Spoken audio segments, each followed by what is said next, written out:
Well, welcome to Don and Steve Plus. I've got a question right out the gate for you. Yeah. You're laughing. I'm laughing now I have because, two questions. Yeah, you want to know the answer to the first question? Why are you laughing? That's question one now. 1, 2, 3, 4, 5, 6 cameras in here, and I don't know which one to look at. Well, that's legit. Fair. I think you should look at that one over there. Yeah. You'll have a crick in the neck by the time we're done with this. I will. Yeah. Y'all said there'd be little red lights on the cameras. There is a little red light. Look at that camera. Is there a red light on that camera? Negative. No. All right, then there's I'm not. just saying. Okay. Well, Okay, that's question number one. that Answer was number question one. number one. Question number number two? two Yes. is, have you ever been a part of discipleship that worked well? I mean, I think. Am I being discipled or am I discipling? Either way. Either way. Yeah, Okay. sure. Yeah. Mhm. Where have you seen it or been a part of it where you think it's worked well? You're just part of one another's lives, and you have conversations that it's iron sharpening iron. Sometimes it's peer to peer. Sometimes it's a discipling type. But to me, all of that's discipling. Like even if, let's say, spiritually, you're kind of on the same path right now. You know, the maturity level is kind of similar. Yeah. Then it's still iron sharpening iron. Or if you're an older, you've walked with the Lord longer, it doesn't have to be age thing, right? Sure. But if you've walked with the Lord longer than someone who's new to the faith, then you get to do that. Or someone that's been walking with him longer and is discipling you. So I think it's just consistency and being available to one another, showing up. I think you're exactly right. Now, one of the things that I've found amusing Yeah. in a certain way is that I've been a part of groups that have called themselves discipleship groups, And or what's groups amusing where that about was that? intentional. It was not what you were describing right there. I've been a part of great discipling, I think, in my life Yeah. where we didn't attach a label to it. It was just people pouring into each other's lives. It was older youth group leaders mentoring some of us younger kids. It was different relationships over the years where it wasn't I'm the mentor, I'm the mentee, I'm Sure. the discipler, I'm the disciplee. It was just what you were describing right there. Then I've also been a part of groups where like, oh yeah, this is discipleship group. It was not What I what hear you you were say. describing right there. What I hear you saying is that true discipleship in your life has been more organic, Exactly. less construct. Less construct, less programmatic, less. Steve, do tell me more. You mean it's not small? Okay, we won't go down that. We won't go down that road. I go down that road often enough. But it's true. Like discipleship, I can think of one time though that it was by design a discipleship type program. Yeah. But in a really different way. And there's a book called Apples of Gold. And some of the gals that had older kids in our church or grown kids took this book and then invited a lot of us younger moms to this 6 or 8 weeks of discipleship where we learned things about cooking and meals, because a lot of us didn't have that down and we wanted to learn more. But I know this is going to surprise you, but even that group, which I now fondly remember, I may or may not had a little bit of an attitude going into it. No. I know. Color me shocked. It's hard to believe. Yeah. A lot of it was my immaturity. I will tell you that right now. I didn't want to be there. I didn't want somebody telling me what to do, even though I didn't know. Yeah. I'm just being really candid. I just know where my heart was, and I didn't know a lot of the people in the group, so I wasn't super excited, but I did know the people that were teaching, and I respected them. And since they had invited me, and I was a mom of young kids, I was like, all right, I'll go. And I think I went to most of them, but now memory could not serve me well. But I do remember coming away with the recipes and with encouragement from those women who took the time, so much so that I've kind of thought about that recently. Should I kind of do that Hmm. in my home? And it certainly has nothing to do with gender roles as much as just if this is interesting to you and this is something you think you would like help with, I can share what I've learned in my few years of marriage. Just a couple. Just Just a few. 1 or 2, 3 decades worth, because you do learn. Because Yeah. when you do start, you're starting at a totally different, like I used to joke with my family that I cooked Domino's tonight. I cooked Cracker Barrel because that's kind of what I knew. So those kinds of things were really helpful. Yeah, sure. But what I heard you say earlier is when you thought of discipleship, what it was organic, kind of like what I described. It For was sure. people taking the time to spend time together and maybe more mature pouring into less mature individuals. And Yes. that right there was at work. One of the things that I think sometimes where we get in a little bit of trouble, I don't know if that may be a bit of an overstatement, but where sometimes we have expectations Sure. that are then not met, is we're not really clear on what discipleship is. For sure. And Hunter Bellis has come up with a list of things that discipleship is not. Oh, And I thought this was love kind of this. interesting. It is. Yeah. It's very interesting. So Hunter said, first of all, discipleship isn't just meeting for coffee. Now, let me ask you this off the bat, because Hunter, I see what you're saying here. I mean, it's not meeting for coffee. This is written from a female perspective. Yeah, right. So let's just put a little time out on the female perspective and ask again the guy. So you've already said it's organic. It wasn't the thing that was identified as discipleship. Would you say that it could be coffee? I think it could be coffee. Absolutely. Mm-hmm. I know one of the guys in my life right now where I think it's the iron sharpening iron, Mhm. kind of almost like mutual discipleship thing, challenging each other, pursuing the Lord together. It started meeting for coffee Aha. and has grown and Okay. changed and Now you have morphed lunch. and whatever. And no, there's still coffee there. It's still coffee, but it's no longer like going to meet in a coffee shop. Gotcha. Like it started. You Sure. know, it did revolve around getting together for coffee Mhm. initially, Mhm. and then that changed. Okay.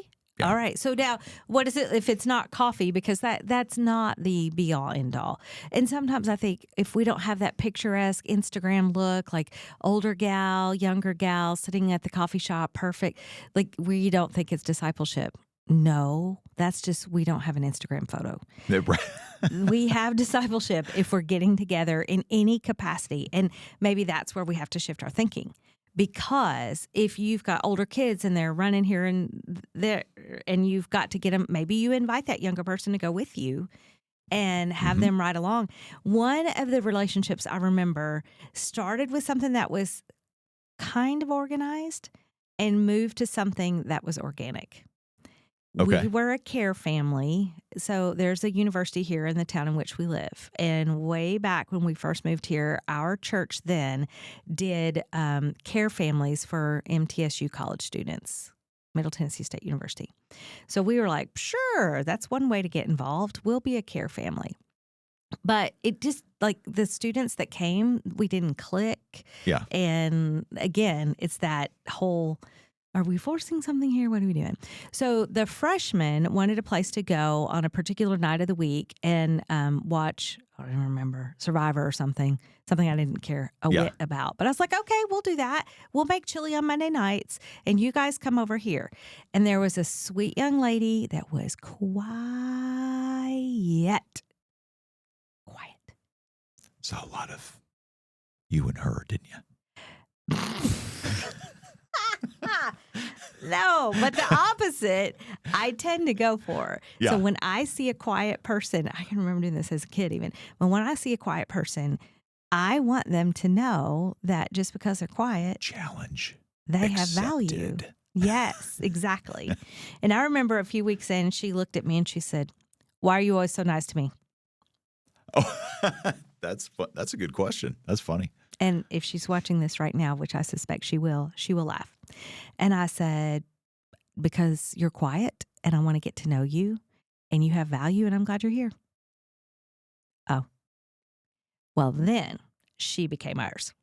Yeah. And that relationship developed to the point where we still are in a discipleship type relationship. That's But cool. she's one of mine and Yeah. she's married with kids. Like, I just am so grateful for that. So it can go from something structured to organic. But I love that we can say, you don't have to put this definition, like you got to meet at the coffee shop Yep. or you have to sit down and go through, 5 points of Calvinism. Like, that's not necessarily discipleship. Sure. Well, one of the things that I heard you say just a second ago, though, is it inconvenienced you in a certain way. Like, okay, we're going to open our home on Monday nights and feed these kids. It's a TV show I don't really care that much about. Wouldn't be sitting there watching it, but you made the effort to open the home, Yep. to say, come on in, where you probably could have been doing something that would have been a whole lot more convenient for you and the family. I mean, yeah. That's often what discipleship is. is. It's not convenient. Mhm. It is. Well, there's probably never really a convenient time to make that happen for people. But don't you have to realize, since the Lord called us to this, Mhm. that we die to self, we give it to Him, Yep. we die to self. And I wish I could tell you that I maintained that through the years. In some ways, I still see different people that are in and out of our lives where there was discipleship and relationship happening. But there were also some years where I was like, okay, I got enough going on under this roof with these 3 babies, and my discipleship is focused on them. Yes. And maybe you taught a class at church or something like that. So your discipleship was back to a structured look because of the convenience thing. But it's still inconvenient if you want to look at it that way. Oh, when are kids convenient? I was going to say it's that stop doing what you want to do Uh-huh. and do what they need. Uh-huh. Whether it's the kids in your own home or someone in a group at church or in the community that needs somebody to just be there for them. So convenience, yeah, I wouldn't put that under the discipleship category. Just earlier today, I was watching, in a sense, discipleship happen in our house. Okay. I came down from the office and walked into the kitchen, and there's Susie teaching Ava Mhm.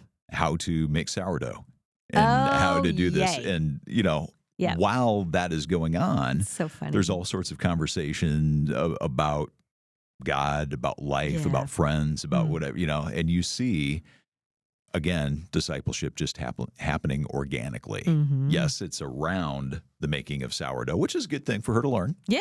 because then if Susie gets sick, I can still have sourdough. Oh my. I can say, hey, Ava, That's you what need that means. Yep, right there. Mhm. Yeah. But Because it would be inconvenient. in all seriousness, it's cool to watch You're things funny. like that just happen, where mom is with intentionality. She probably could have done it 5 times faster by herself. Well, yeah. But I'm like, no, But they we're going don't to take learn. the time and teach and mentor and disciple. Mm-hmm. And sometimes it's, the teaching and mentoring about the relationship with Christ. Sometimes it might be a life skill Mm-hmm. that those kids are going to need to learn as they get a little bit older. Mm-hmm. But I think it's something that we're all called to do, Sure. Oh, we are. To Go be and make in- disciples. right? Mm-hmm. I mean, if you are a believer, I don't think it's optional. Right. You just quoted the verse right there at the end of Matthew, right? Well, this is God's call on our lives. Yep. Jesus' charge, go do this. Mm-hmm. And that you talked about your friend that you meet with and the one-way street. It's not necessarily a one-way street. Right. It should be encouraging to you too. I mean, I think about my sweet Elizabeth and how I met her when she was in college, a freshman in college. And now she's married with her own children, and the blessing that she is to me. Like, I hope that I provide some encouragement to her, but for her to say, I still want you to be part of my life. Like, that's a huge blessing to me. And that we can have conversations they're hard. But I remember when somebody did that for me when I was in college, and Yeah. she's with the Lord now, but had she not been so kind in those formidable years of college, I have no idea. That was my freshman year. I have no idea what would have happened. I mean, the Lord would send somebody else, I'm sure. But just that encouragement. And I try to be encouragement to her back Yeah. in the day. And Elizabeth's such an encouragement to me. She's just one. I've got so many that I love and that the Lord's brought into our lives that it is definitely not a one-way street. So if you're going into discipleship thinking it's going to be all me having to pour into somebody else, You might be surprised. you might be pleasantly surprised. Yeah. And, when you are the older or maybe more spiritually mature Easy. Christian, I think that temptation can be there to think that, okay, it's going to be me pouring into them. Yeah. I think one of the things that is kind of interesting, or you may discover as you do this, is there is an element of that. But as they ask questions, Mm-hmm. as you guys engage in different topics and conversation or whatever, sometimes not only are their comments encouraging, but their questions then drive me back to the Word, Of course. cause me to question, Yes. why do I believe what I Uh-huh. believe? Can I articulate Mm-hmm. and verbalize and back up my Yep. argument? And so they're encouraging my own spiritual growth too, just because I'm in conversation with them. Mm-hmm. Mm-hmm. And that's learning. Yeah. It's teaching that muscle memory to go back and find out what does God say about that. You might even think that, like I did about missionaries when I was in my 20s and probably 30s, that you have to be perfect before you can be a mentor. You have to have a seminary degree before you can be a mentor. You have to have some giant spiritual pedigree. That's not true. Right. You just got to be living life. And you be living life, and you've got something to say to encourage somebody that is coming up behind you. I used to think missionaries had to be perfect. They don't? You see, you too. I really did. I remember. I would love to ask this lady if she remembers this question. There were missionaries from Alaska that our church supported. And I remember her telling us about their life there and the challenges and some of the messy. And I was like, so I'm pretty sure you have to be perfect, right, to be a missionary? And she was like, no, You asked that question out loud? in front of a room full of people. Wow. This is how naive I was. I did not know. I really didn't know, because all the missionaries I had met, at face value, you just look perfect. I had no idea. Jesus, missionary, Missionaries. pastor. Yep. Billy Graham might be in between pastor and missionary. I don't know. Well, he was both, wasn't he? Yeah. He was America's was. pastor, and he was a missionary. So, yeah, it's just we've got to lay down our ideology of we got to be perfect before we can mentor somebody, because that's just the folks in my life would be still waiting if they're waiting Right. for me to be perfect, because they've seen the good, the bad, and the ugly. And my prayer is that we all just say, okay, what I just did there, that was not Jesus. This over here, this is how we seek Jesus. Like you said, go back to the Word yourself. Well, I think when you think of who is the greatest missionary outside of Jesus, I was going gonna say Jesus. I'm going to take the Sunday school answer off the table. Oh, man. So outside of Jesus, Cheating. when you think of great missionary, church planter, whatever, is there anybody who comes to mind? So I can tell you for me, Oh, yeah. Who is it's it? the Apostle Paul. Oh, okay. We can stay in the Bible then. Yeah, right. I just Okay, said okay. we're pulling Jesus off the table, but you got a book with lots and lots of other characters right there. Mhm. And so you think of the Apostle Paul as what I think of as probably one of the greatest missionaries and church planters of all time. Sure. And he was arguing with Barnabas to the point where they had to split ways Mhm. at a certain point. He, confessed that he was wrestling with this thorn in the flesh and asked God to take it away for three times. Yep. And there were other things where, as you read Paul's account, you're like, okay, this guy wasn't perfect. Sure. Not to mention the fact before he met Christ, he was pretty messed up. He was Killing persecuting people. the church, Yep. killing people. So you've got, a messed up individual Mhm. who was not perfect that God used to write half the New Testament. Right. So Yep. I think that for me, I look at him, I'm like, okay, if God can use somebody like him, Mm-hmm. maybe he can use me just a little bit. Mm-hmm. Yeah, so many examples. I would love to know more about Lydia, she was part, right, when Paul's missionary journeys took him to where she was, and then she opened her home for the church to meet there. I would love to know more about who she was as a person. I mean, you can build a story, but at best, you're just guessing. But what kind of mentor and discipler was she? And Paul, entrusted the church to stay there in her home, at least for that season. I just think that's super cool. And it's because she said, okay, Lord, you've got my heart, you've got my life. What do Yeah. you want me to do? I could see you guys getting along quite well as friends, except that she was the seller of purple. As long as it's the rich royal purple, I can be okay with that. But not being a purple fan. Now, if she was the seller of hot pink, you guys would be like besties. Sister from another Yeah. mister, I'm pretty sure. Yeah. Like me and Nicole C. Mullen, Right? because she likes hot pink too. Yes, she does. Mhm. Yes, she does. But, as we were talking about a little bit earlier, it's really not optional that No, we it's not. get involved in making disciples. Mhm. And I think that goes in both directions. Sure. I've got a friend that I meet with fairly regularly who says, we need to have Paul's in our life, Barnabas is in our life, and Timothy's in our life. Mm-hmm. Right? People that are maybe a little bit further in the journey Right. than we are, that are pouring into us. We're asking them questions. What did you do with people who are maybe not as far along as we are? Sure. That we can be pouring into them and answering their questions. And then the Barnabases, those who are maybe somewhat dissimilar spiritual maturity, where we are just the mutual encourager and iron sharpening iron kind of relationships. Yeah. So important. I think one of the biggest things that we need to maybe face is that if we're new to the faith or we haven't really grown over the years, but we find ourselves older, but we know somebody who's younger chronologically, but they've had the opportunity or taken the opportunity to dig deeper into God's word during a season, that like, don't look at the chronology of where we are on the age spectrum.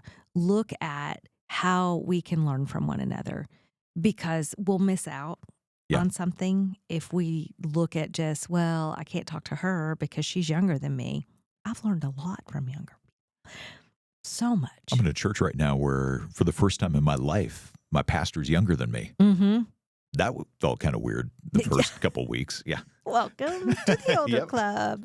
It's true. And you would think, well, but in that relationship, you don't necessarily think, well, I can't learn from him because I'm older and I've even been in the word longer. You would never say that. No. You listen to what he has to say and share. So we can keep that as a perspective when we are looking how to mentor. And I don't know that it has to be as awkward as, although I've had people come up to me and say, will you mentor me? And I'm always blessed by that, even though I have to check my spirit and not think, I don't have time. But to really ask the Lord, is this something you want me to do? And maybe he's prepared your heart in advance and you already know that when that person comes, you're ready to say, sure, I'm available. It's what we do in stewarding the time God's given us and how we are going to help one another, spur one another on to love and good works. The scriptures tell us to do that. So how are we doing that? Are we doing that? And that comes back to why and why not. What discipleship? Maybe we have to lay down some preconceived notions on what discipleship is. Sure. And is it? This article that kind of launched this conversation a little bit here, we'll put that in the show notes. And so hope that you'll go check that out. Also, that you'll check out Raphael's Roastery. That'll be in the show notes as well. Raphael's keeps us going here at Don and Steve Plus. So a link to them. And we're going to be doing something kind of fun with one of the guys who's part of Raphael's. Yes. So Mike, we talk about him from time to time. He is also part of a ministry here in our town where we live. It's called Last Call for Grace. And there is a banquet coming up. And April the 10th. April the 10th. And you and I get to host that. What an honor. That is going to be such an honor. And it's the Last Call for Grace serves the homeless and the underhoused here in our community. If you happen to be around Middle Tennessee, we will put the information about this banquet, which is coming up on the 10th, in the show notes as well, so you can learn more about that or Last Call for Grace or anything that you might want to know about being able to serve in your community. Maybe it will inspire you as well if you're not here in Middle Tennessee. And then you'll see Raphael's Roastery as well as the article that we're talking about. Hey, thank you so much for liking, for subscribing, and for always being our +1.